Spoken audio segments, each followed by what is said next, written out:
ಬಂದೀವಿ. ರಮೇಶ್ ಜಾರಕಿಹೊಳಿ ಜೆಡಿಎಸ್ ಸಿಗ್ತಾರಂತೆ. ಅದ್ ನೋಡ್ರಿ ಅವೆಲ್ಲ ಊಹಾಪೋಗಳು.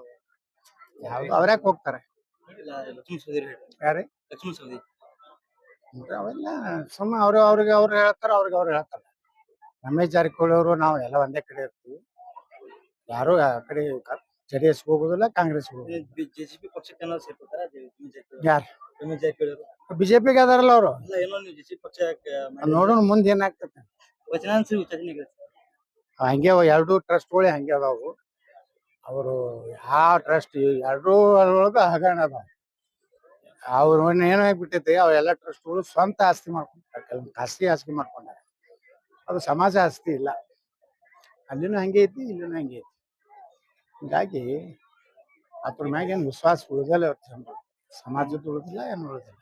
ಕಾಂಗ್ರೆಸ್ ಎಮ್ಎಲ್ಎಗಳು ಐಪಿಎಲ್ ಟಿಕೆಟ್ ಕಾಂಗ್ರೆಸ್ ಎಮ್ಎಲ್ಎಗಳು ಐಪಿಎಲ್ ಟಿಕೆಟ್ ಕೇಳ್ಯಾರಲ್ಲ ಮತ್ತೆ ಅವ್ರಿಗೆ ಕೊಟ್ಟಾರಲ್ಲ. 3 MLA ಗಳಿಗೆ ಒಂದೊಂದು 3 ಕೊಟ್ಟಾರ ಟಿಕೆಟ್.